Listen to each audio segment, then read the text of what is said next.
भविष्य बता दे रहे, कौन सी आतंकी हमला हो, आप किसी की भविष्य बता देते हो भारत के ऊपर क्या होने वाला है क्या नहीं होने वाला, सब बाबा जब सब बता। जो दिव्य दरबार वो 2 दिन पहले समाप्त कर दिया। 100 में से 30% आदमी है जिस घर पे आके कोई नहीं बात नहीं भाई नौकरी करता हूँ 8,000 में।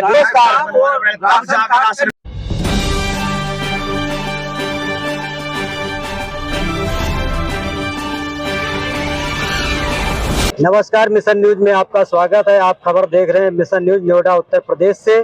आज जनता की आवाज में, जनता के मन की आवाज में आज कार्यक्रम में जानेंगे लोगों से कि इस समय जो देश में एक जो प्रकरण चल रहा है, जो पहलवान महिलाएं हैं उनके साथ उत्पीड़न किया जा रहा है एवं शोषण किया जा रहा है, उसके बारे में मंत्री का इस्तीफा या मंत्री के ऊपर कार्रवाई क्यों नहीं हो रही। और इसी में एक दूसरा सवाल और जोड़ देता हूँ, जो अभी आप लोगों ने देखा होगा कि बांकेश्वर नाम धाम से एक प्रसिद्ध जो धीरेन्द्र शास्त्री जी हैं, उनके ऊपर एक जो श्याम मानव व्यक्ति ने मुकदमा FIR दर्ज कराई, जिससे वो छोड़कर बीच में ही अपने दिव्य कार्यक्रम को चले गए। तो यहाँ पर जो भी लोग हैं उनसे बात करने का प्रयास करते हैं कि क्या लोग उनके बारे में सोचते हैं, मंत्री जी के बारे में, और क्या सोचते हैं बांकेश्वर धाम के बारे में। तो आइए यहाँ पर कुछ लोग उपस्थित हैं, उनसे बात करने का प्रयास करते हैं। नमस्कार भाई। अभी जो आपने टीवी चैनल पे, यूट्यूब पर, सोशल मीडिया पे देखा होगा कि जो हरियाणा की महिलाएं जो गोल्ड मेडल जीती, सिल्वर मेडल जीती, और उनके साथ यौन शोषण का जो रवैया सामने आया, और साथ ही में जो एक बांकेश्वर धाम के बारे में आप लोग क्या जानते हैं, क्या राय रखते हैं? ये और आपको जानकारी नहीं? मुझे जानकारी नहीं। अच्छा, तो क्या ऐसा जानते हैं जो बोलना चाहते हो, वो आप अपनी राय रखिए। भैया रहे बड़े। नमस्कार भाई। नमस्कार। तो अभी जो आप पहले अपना परिचय दीजिए, आपका सब नाम। हमारा नाम संजय यादव है जी। अभी जो प्रकरण चल रहा है जंतर मंतर पर, हमारे देश के जो युवा खिलाड़ी हैं, महिलाएं, उनके साथ यौन शोषण का मामला चला, और हाल ही में एक मामला चल रहा है बांकेश्वर धाम का, वो भी चर्चा में चल रहा है। तो इन दोनों मामलों में क्या आप जानकारी रखते हैं और क्या अपनी राय रखना चाहते हैं?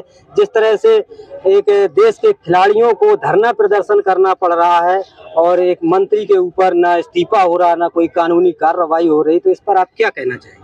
सर, मंत्री के ऊपर उनके इस्तीफा सरकार को ले लेना चाहिए। एक खिलाड़ी का इतना बड़ा अपमान ऐसा नहीं होना चाहिए।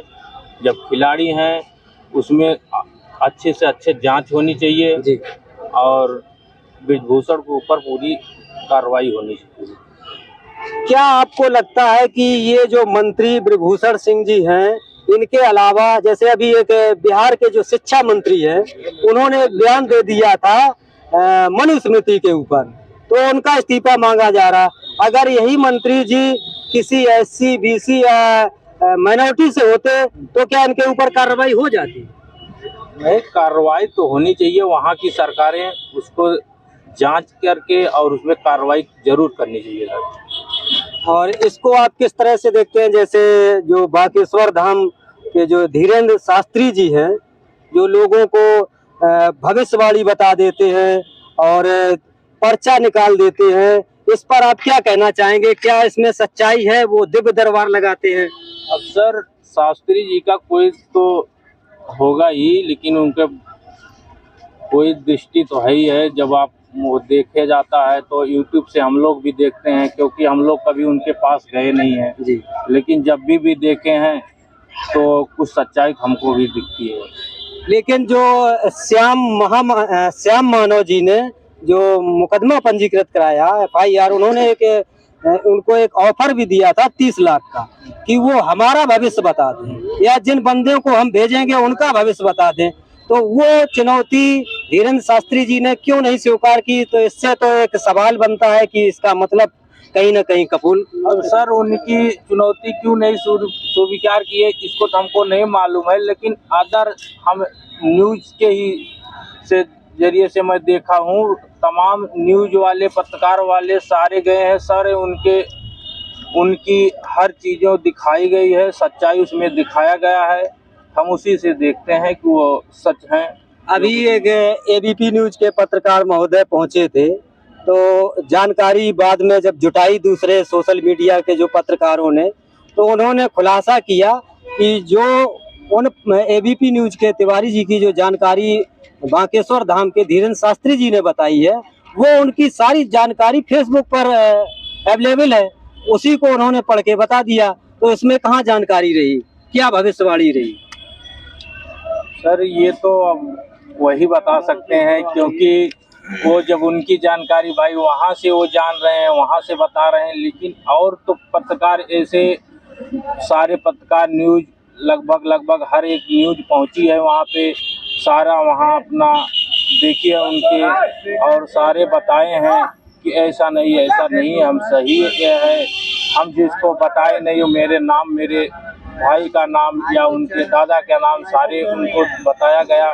तो हम भी उसी से देखते हैं, क्योंकि सर मैं वहाँ कभी गया ही नहीं हूँ, हम भी यूट्यूब से ही जान रहे हैं। तो जैसे वो धीरेन्द्र शास्त्री जी भविष्य बता देते हैं, पर्चा लिख देते हैं, तो जैसे आतंकवादी हमला होने वाला हो उसको बता देंगे, या देश पर कोई विकराल समस्या आने वाली हो उसको बता देंगे। तो ये चीजें क्यों नहीं ये लोग बता पाते हैं? सर ये तो बताना चाहिए भी है। ये तो जब आप अगले आदमी का भविष्य बता दे रहे हो, तो ये देश के ऊपर क्या आने वाली है या कौन सी आतंकी हमला होने वाला है, उसको भी बता देना चाहिए। क्योंकि जब आप किसी की भविष्य बता देते हो, तो आने वाला भी भविष्य बता सकते हो। भारत के ऊपर या हिंदुस्तान के ऊपर क्या होने वाला है, क्या नहीं होने वाला, वो सब बता सकते हो। किसके पास काला धन है, किसके पास काला धन है, या जो भी हो, कल हमारे साथ क्या होने वाला है, कल क्या होने वाला, सारा चीज बता सकते हो। अगर यही सारी भविष्यवाणी हमारे देश के जो बाबा लोग कर देते हैं, तो फिर सीबीआई की क्या जरूरत, पुलिस की क्या जरूरत, कोर्ट कचहरी की क्या जरूरत? फिर तो यही लोग जजमेंट दे देंगे, बता देंगे कौन दोषी है कौन निर्दोष।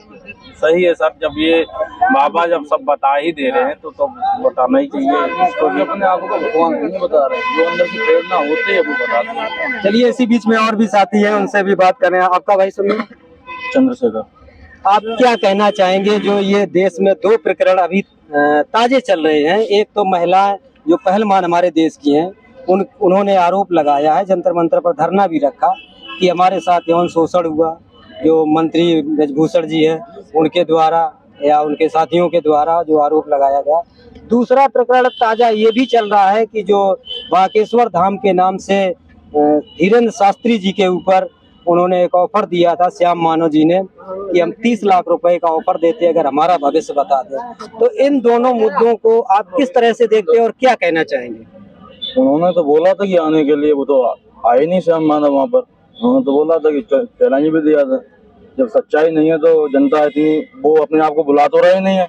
जब कुछ सच्चाई से पब्लिक जा रही है, वो ये भी नहीं कह रहे कोई मैं साधु हूँ, कोई संत हूँ, कोई भगवान हूँ। कहते हैं जो गुरु जी की प्रेरणा है हमारे अंदर, बालाजी की कृपा है, जो अंदर से प्रेरणा उठती है वो मैं बताता हूँ। नहीं, जो उनका दिव्य दरबार था वो 2 दिन पहले, मैं भी खबरों के हिसाब से बता रहा, मैं भी नहीं वहाँ पहुँचा हूँ, जो खबरें आ रही निकल के उन्हीं के हिसाब से मैं भी आपसे सवाल पूछ रहा हूँ। जो दिव्य दरबार उनका लगा था वो 2 दिन पहले ही उन्होंने समाप्त कर दिया।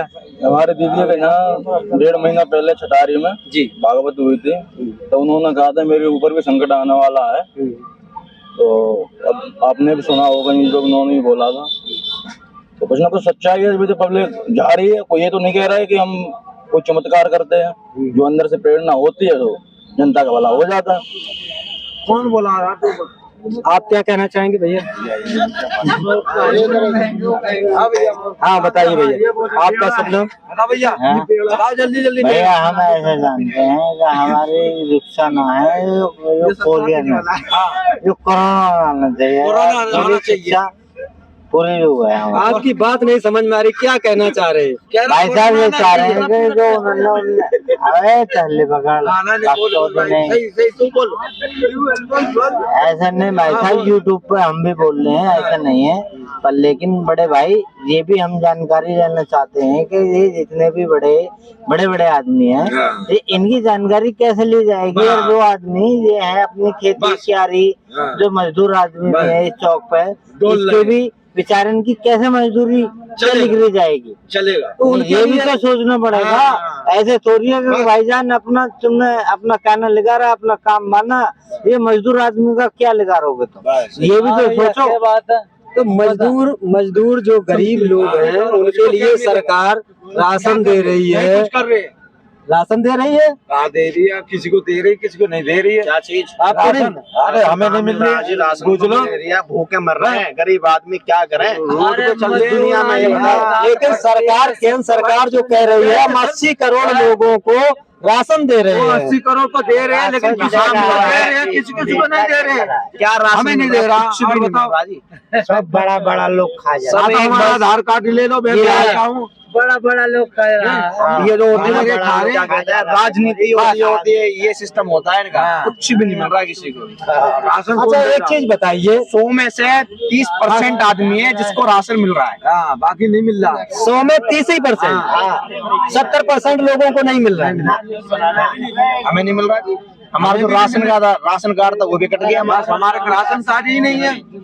अच्छा एक चीज और समझना चाहेंगे, जैसे आप लोग कह रहे हैं कि 70% में 30% लोगों को केवल सुविधाएं मिल रही, राशन मिल रहा है, तो ये सरकार बार बार, अगर 70% लोग परेशान है तो सरकार बार बार कैसे चुन के आ रही है अगर लोग परेशान है? एक बात बताओ, 70% को नहीं मिल रही है तो तुम खुद नहीं करना चाहोगे तो कैसे मिल जाएगा भाई? वही तो, इसमें कागज अप्लाई करना पड़ता है, कहाँ पे करना पड़ता है। जनसेवा केंद्र पे जाओ, सारी सुविधाएं मिलती है। घर पे आके कोई नहीं देगी सरकार से लागू कर सकती है भाई। भाग दौड़ करनी पड़ती है। मैं भी गरीब आदमी हूँ भाई, नौकरी करता हूँ 8,000 में, ठीक है। सरकार सुविधाएं लाती है भाई, तुम्हें जाना पड़ेगा, 10 बार दौड़ना पड़ेगा तो सुविधाएं मिलेंगी। सरकार घर पे लाके सुविधाएं कोई नहीं देती है। नहीं ये बात भाई की बात से मैं सहमत हूँ। सरकार की जो योजनाएं होती है वो आपको मीडिया के जरिए, सोशल मीडिया के जरिए, अखबार के जरिए आपको सूचनाएं जारी कर देती है, और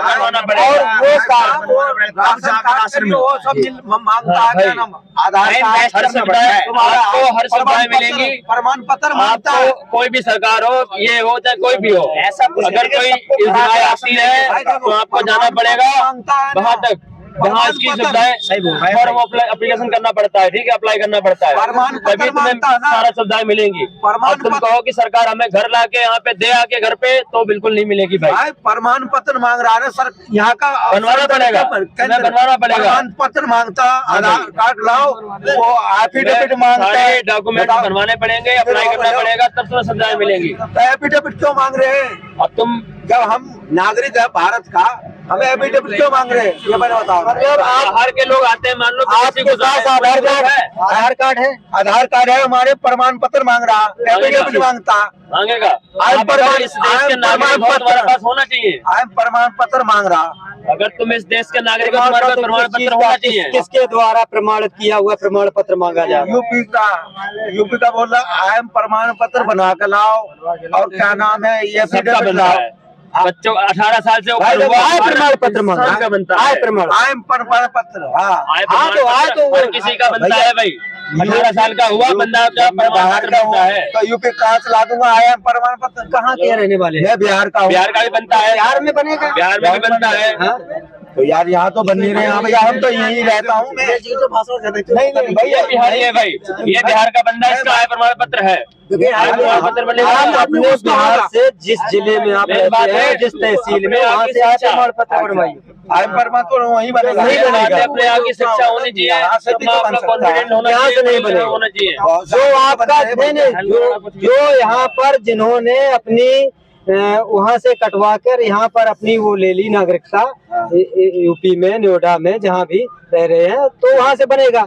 अगर वो वहाँ पर वोटर है, वहाँ पर उनका आधार कार्ड है, तो वहाँ का जो क्षेत्रीय आपका लेखपाल होता है वही आधार कार्ड आय प्रमाण पत्र आप चाहे बिहार के आय हो, झारखंड के, प्रमाण यूपी के पत्र हो, जारी करेगा, आपको किसी वहाँ का दूसरे प्रमाण को पत्र थोड़ी होना नहीं है। चाहिए।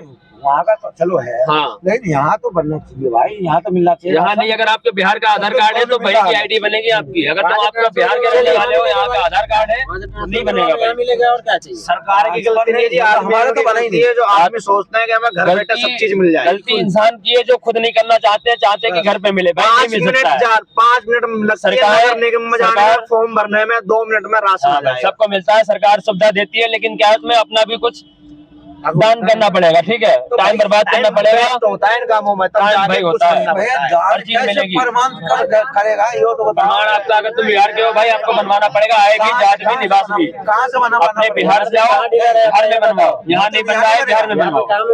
यहाँ क्यों नहीं बनने? यहाँ बिहार का भी बहुत मिलने का बात कर रहे हैं। चाचा आपका क्या नाम?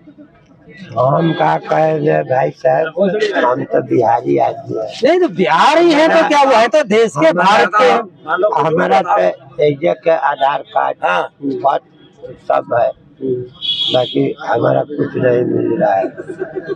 तो बताओ क्या भूखा मैं मर रहा हूँ कुछ तो वहाँ भी नहीं, आप वहाँ बना होगा राशन कार्ड आपका बिहार में बना होगा ना, वहाँ भी नहीं है ना, वहाँ भी एजा का हमारा आधार कार्ड सब एजा का है। हमारा एजा कुछ नहीं मिल रहा है, बुजुर्ग आदमी हम मर रहे हैं, और अब मैं क्या कहूँ। बिल्कुल सही बात।